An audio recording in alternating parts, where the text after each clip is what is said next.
सोचिए दोस्तों, अगर आज की दुनिया में कोई इंसान पूरी मानवता को बचाने के लिए खुद जहर पी ले तो क्या हम उसे पागल कहेंगे या भगवान का रूप? क्योंकि ऐसा करना किसी इंसान के तो बस की बात नहीं। और रही देवताओं की बात, तो किसी देवता में इतनी शक्ति नहीं जो ये जहर को अपने अंदर ले सके, क्योंकि अगर उसकी सिर्फ एक बूंद भी धरती पर गिर जाती तो आज न इंसान बचता, न देवता, न असुर। लेकिन हिंदू धर्म में एक ऐसा देवता है जिसे देवों के देव महादेव कहते हैं। ये कहानी है उस समुद्र मंथन की जिसमें ऐसा विष बाहर आया था जिसे संभालना ना किसी असुर में सामर्थ था या ना किसी देवता में। ये कहानी सबसे प्रसिद्ध कथाओं में से एक है और ये भगवान शिव को समर्पित है। तो यहाँ सवाल ये है कि क्या समुद्र मंथन में सच में जहर निकला था, और अगर हाँ तो भगवान शिव ही क्यों बने उस जहर के भागीदार? या फिर ये केवल एक पौराणिक कथा है या इसके पीछे कोई गहरा सच छिपा है? समुद्र मंथन की कहानी की शुरुआत किसी युद्ध से नहीं बल्कि अहंकार से होती है। पुराणों के अनुसार एक समय ऐसा आया जब देवता स्वयं को अजेय समझने लगे थे। इंद्र का स्वर्ग सुरक्षित था, देवताओं की हर जगह पूजा हो रही थी और हर यज्ञ में उन्हीं का नाम लिया जा रहा था। फिर एक दिन ऋषि दुर्वासा इंद्र को एक दिव्य पुष्पमाला प्रदान करते हैं जिसे प्रसाद और सम्मान का प्रतीक माना जाता था। लेकिन इंद्र ने उस माला को अपने ऐरावत हाथी पर रख दिया। हाथी ने माला को सूंड से उठाकर जमीन पर फेंक दिया और कुचल दिया। ये केवल माला का अपमान नहीं था बल्कि तपस्या, संयम और ऋषि शक्ति का अपमान था। उसके बाद ऋषि दुर्वासा क्रोध में आ गए। उन्होंने देवताओं को शाप दिया कि जिस शक्ति और वैभव पर तुम्हें घमंड है वही तुमसे छिन जाएगा। और फिर यही हुआ। धीरे धीरे देवताओं का तेज कम होने लगा, उनकी दिव्य ऊर्जा कम होती गई, वे पहले जैसे बलवान नहीं रहे। इंद्र का वज्र कमजोर पड़ने लगा, स्वर्ग की रक्षा कठिन हो गई। इस कमजोरी का लाभ असुरों ने उठाया। बलि और अन्य असुरों ने देवताओं पर आक्रमण कर दिया। बिना शक्ति, बिना तेज और बिना आत्मसंयम के देवता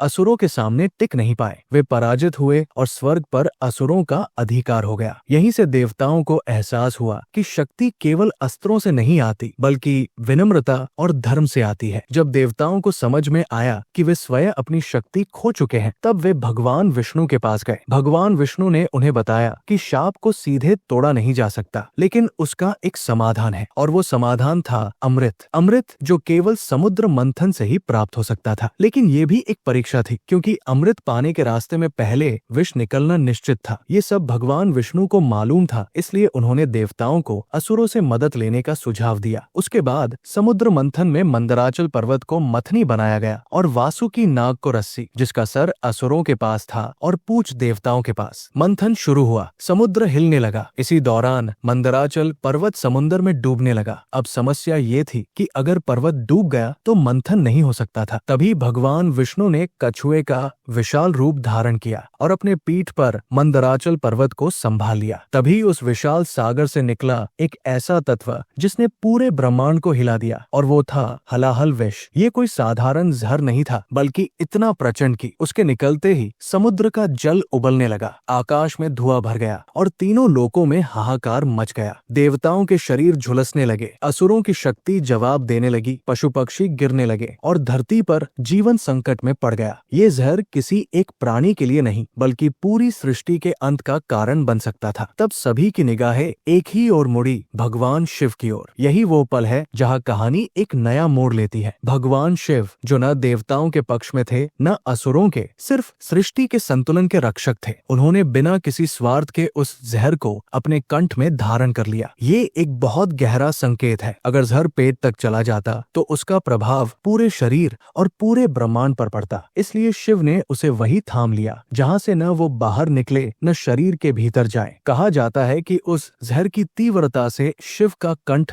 नीला पड़ गया। यही कारण है कि उन्हें नीलकंठ कहा गया। लेकिन इस क्षण में भगवान शिव अकेले नहीं थे। देवी पार्वती ने अपने हाथों से शिव का कंठ थाम लिया ताकि जहर नीचे न जाए। ये दर्शाता है कि सृष्टि की रक्षा केवल शक्ति से नहीं बल्कि संतुलन से होती है, शिव और शक्ति के सहयोग से। लेकिन क्या ये कहानी केवल इतनी ही है। अगर हम गहराई से देखें तो समुद्र मंथन सिर्फ एक घटना नहीं बल्कि एक प्रतीक है। समुद्र हमारे भीतर के मन का प्रतीक है। मंथन यानी जीवन के संघर्ष। जब हम अपने जीवन में कुछ बड़ा बनना चाहते हैं तो सबसे पहले हमें जहर का सामना करना पड़ता है। दुख, भय, ईर्ष्या, क्रोध, ये सभी हमारे जीवन का हलाहल विष है। भगवान शिव हमें ये सिखाते हैं कि हर जहर को बाहर नहीं फेंका जा सकता, ना ही उसे दूसरों पर डाला जा सकता है। कुछ जहर हमें खुद ही संभालना पड़ता है, लेकिन बुद्धि और संयम के साथ। आज के समय में भगवान नीलकंठ की कहानी और भी ज्यादा प्रासंगिक हो जाती है। जब समाज नफरत से भरा हो, जब हर कोई अपनी बात मनवाने के लिए जहर उगल रहा हो, तब भगवान शिव हमें सिखाते हैं कि सच्ची शक्ति प्रतिक्रिया में नहीं बल्कि सहनशीलता में है। जहर को गले में रोकना, उसे हृदय तक न जाने देना, यही आत्मनियंत्रण है। शायद यही कारण है कि शिव को विनाशक नहीं बल्कि महादेव कहा गया, जो विनाश के जरिए भी सृष्टि की रक्षा करते हैं। दोस्तों, ये कहानी आपको कैसी लगी कमेंट में जरूर बताना, और अगर आप भगवान शिव के सच्चे भक्त हो तो कमेंट में हर हर महादेव लिखना, और जाते जाते वीडियो को एक लाइक जरूर करना। चैनल पर नए हो तो सब्सक्राइब करना। मिलते हैं अगली वीडियो में, तब तक हर हर महादेव।